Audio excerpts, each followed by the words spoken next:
નમસ્કાર દર્શક મિત્રો, ખબર છે પરથી હું દ્રષ્ટિએ આપ સૌનું સ્વાગત કરું છું.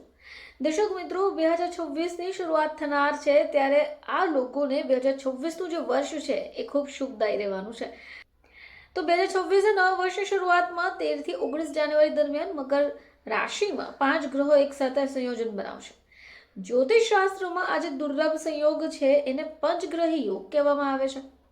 હવે એવું કહેવાય છે કે અમુક રાશિના જાતકોનો શુભ બદલાવ જોવા મળવાનો છે.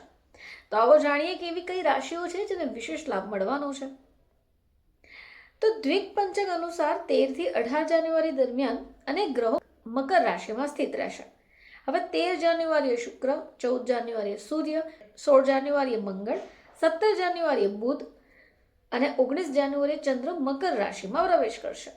હવે આ જે સમય છે એમાં પાંચેય ગ્રહ એક જ સાથે સમય બનાવશે, વિશેષ યુતિ બનાવશે, જેને પંચગ્રહી યોગ કહેવામાં આવે છે.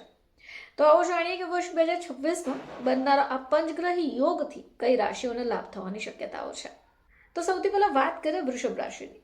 તો વૃષભ રાશિના જાતકો માટે કારકિર્દી ક્ષેત્રે નોંધપાત્ર બદલાવ લાવશે. ઉચ્ચ પદ મળે, નવી ભૂમિકાઓ અથવા વધારાની જવાબદારીઓ મળવાની સંભાવના છે. આ સાથે આત્મવિશ્વાસ મજબૂત રહેશે અને લેવાયેલા નિર્ણયો તમારા હિતમાં સાબિત થઈ શકે.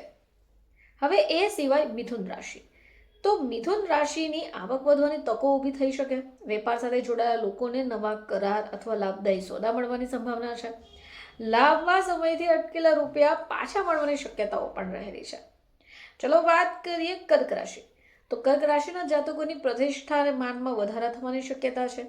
શાસકીય અથવા સરકારી કામકાજમાં સફળતા મળી શકે. આ સમયગાળો નેતૃત્વ ક્ષમતા વધુ મજબૂત કરી શકે અને વરિષ્ઠ અધિકારીઓ તરફથી પૂરતો સહકાર પ્રાપ્ત થઈ શકે એમ છે. ચલો વાત કરીએ સિંહ રાશિની. તો જો જૂના તણાવ અને ચિંતા હોય તો તેમને રાહત મળી શકે. કામકાજ ક્ષેત્રમાં સ્થિરતા વધે.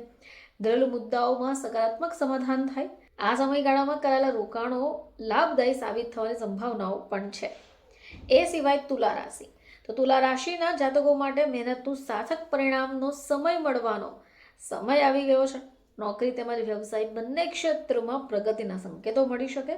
સ્વાસ્થ્યમાં સકારાત્મક ફેરફારો થઈ શકે. એ સિવાય ધનરાશિ.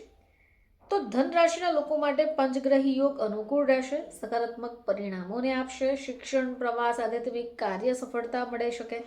હવે નવા પ્રોજેક્ટ શરૂ કરવાનો સમય પણ વિશેષ ફાયદાકારક રહી શકે છે.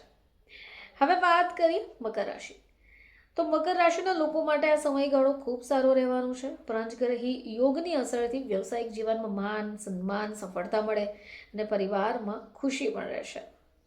ફરીથી આપ સમક્ષ હાજર થઈશું. ત્યાં સુધી જોતા રહેજો ખબર છે .com.